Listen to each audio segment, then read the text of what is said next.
Madison McCallen, and this is my final for psychology. I did the topic on victims of sexual assault and how they struggle mentally, physically, and emotionally, specifically with depression and mental disorders as well. I'll get right into it. Let's see. The perfect definition I found from one of my references is that when one person dominates and exploits another by means of sexual activity or suggestion. And I thought that was pretty spot on, and I feel like this might be so like obvious to think, but I don't think it's obvious enough to people, because then it wouldn't be such a normalized action that happens. Sexual assault is everywhere, happening every day, and unfortunately a lot of people just have to deal with it, and it sucks because nothing's really ever done about it. So that's what I want to do, talk about it and kind of recondition people that like it's truly really a diminishing thing for a lot of people to go through, and hopefully this could be talked about more. I know it's not the most fun topic to talk about, but I think it's incredibly important. So the first thing I want to talk about is how it affects someone mentally.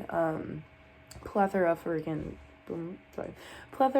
mental disorders, including depression, PTSD, anxiety, so many different things, trust issues, all of these things stem from that action. And depression has been found to be one of the most common long-term symptoms of sexual assault cases. So with dealing with that, it really takes a mental toll on a person. It really affects them mentally, and it's a lifelong problem that they have to deal with. The frontal lobe also is an incredibly important part of a human.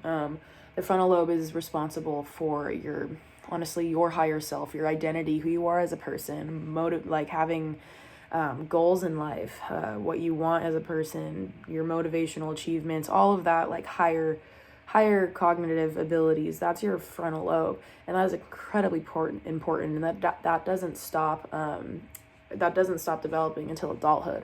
So when someone does have a childhood trauma, that can really affect people knowing what they want to do with their life, believing they have a higher cognitive ability. It really takes away from that. So that's really important to talk about, because mental disorders are no joke. Self-care is extremely important, and all these mental disorders really make it hard to just have a daily routine. Secondly, I want to talk about physical issues that stems from this. All of these mental problems, all these internal issues that survivors have to deal with, can also become external, in the sense where people struggle with eating disorders, and also the simple trust of the one-on-one just communication can lead to even going to the doctors, the dentists. That can lead to a lot of health issues, because even though that seems like a simple task, that could be very triggering and overwhelming for the survivor, because that could just be they're being put in a situation that they just don't want to be in. So then they have PTSD and flashbacks of like bad memories that they had to go through. So that could also lead to like simple just health problems with everything. Another real big problem is that women are really scared to go to the gynecologist, which, that is completely understandable, but that can also cause a lot of issues down there as well. So yeah, they cause not only mental but physical issues, and emotionally as well. It also takes a toll. It takes a toll on emotional relationships. It had like their survivors' future relationships are I don't want to say doomed, but it's just there's going to be problems from the start, because trust and communication are absolutely everything in a relationship. And when you do not have that, it's really hard for a survivor to simply talk or open up to anyone about a situation. So they're the first thing they're going to do is kind of repress and just not want to deal with that situation. So yeah, and they have intimacy issues. Having sex with a new partner could literally be a PTSD flashback, where it's a triggering experience for them, and even if the partner is not doing anything wrong.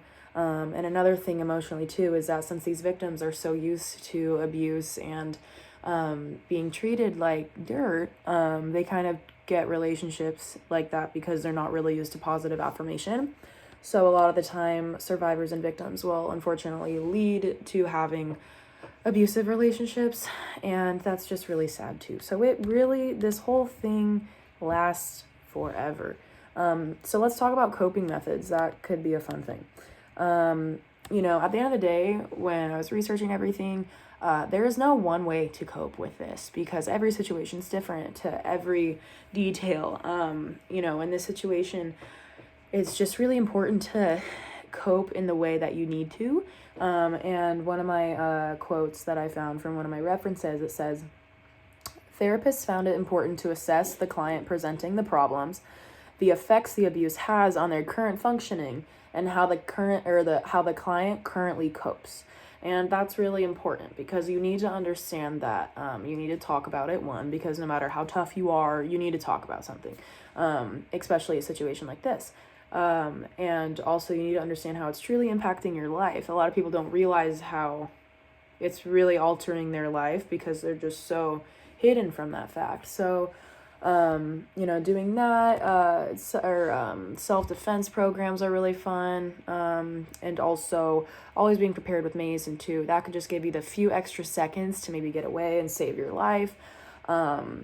And so I just think making sure venting to anyone, even group therapy, could be really cool. Just knowing that a person is not alone in this scary situation is really helpful.